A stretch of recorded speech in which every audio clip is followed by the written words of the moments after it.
नमस्कार। मैं doctor Vinayak Kubal, MD medicine, Badlapur के स्पंदन हॉस्पिटल से आपके सामने जुड़ रहा हूं। आज जिस विषय पे हम चर्चा करने वाले हैं वो है थायराइड की बीमारी। आजकल ये देखा गया है कि बहुत सारे लोगों में, ना केवल स्त्रियों में लेकिन पुरुषों में भी, हम बहुत सारे थायराइड के मरीज देखे जाते हैं। और ये जो पेशेंट्स हैं जो दवा खा रहे हैं, थायराइड की सप्लीमेंट गोलियां खा रहे हैं, कोई 25, 50, 75, 100, 150, 200 तक की गोली खा रहा है, ये खाने के बावजूद हमें ऐसा देखने में आता है कि जिस कारण से ये गोली दी गई थी उसका असर नहीं हो पा रहा और हमारी थायराइड की परेशानी गोली खाने के बावजूद कम नहीं हो रही। हमें ये जानना है कि ऐसा क्यों हो रहा है।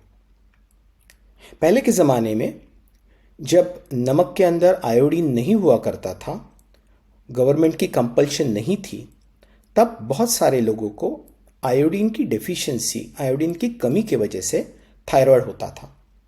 लेकिन आजकल हमारे सारे नमक में आयोडीन होता है, तो ये कारण नहीं रहा कि हमको थायराइड की शिकायत क्यों आई।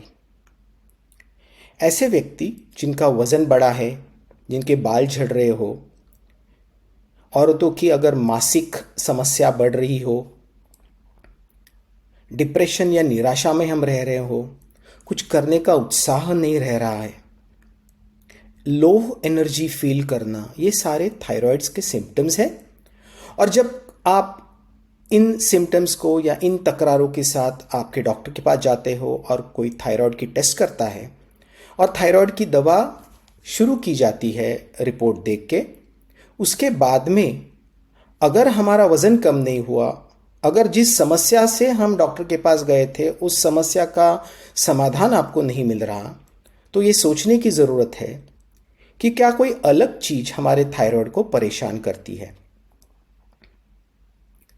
आज हम ये देखते हैं कि ऑटो इम्यून थायराइडाइटिस, यानी कि हमारी खुद की रोग प्रतिकार शक्ति, हमारी इम्यून सिस्टम हमारे थायराइड के प्रति नुकसान कर रही है, एंटीबॉडीज तैयार कर रही है।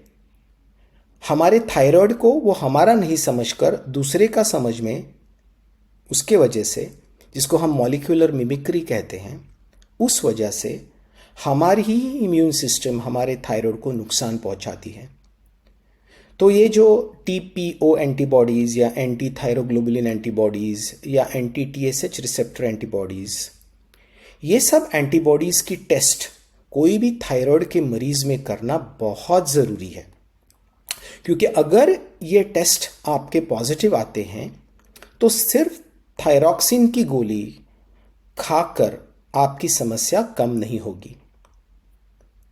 तो इस वीडियो के द्वारा मैं आपको यही सूचित करना चाहता हूं कि अगर आपको थायराइड की समस्या है और आपने थायराइड एंटीबॉडी टेस्टिंग नहीं की है तो कृपा करके उसे करें और उस रिपोर्ट को लेके आपके डॉक्टर के पास जाकर उस रिपोर्ट को दिखाकर उसकी सही ट्रीटमेंट ले, तो ही हमारे थायराइड को सही दिशा मिलेगी, वो सही मायने में काम करने लगेगा और आपकी जो एनर्जी व्यवस्थापन है वो भी सही होकर आप तंदुरुस्ती के ओर बढ़ने लगोगे।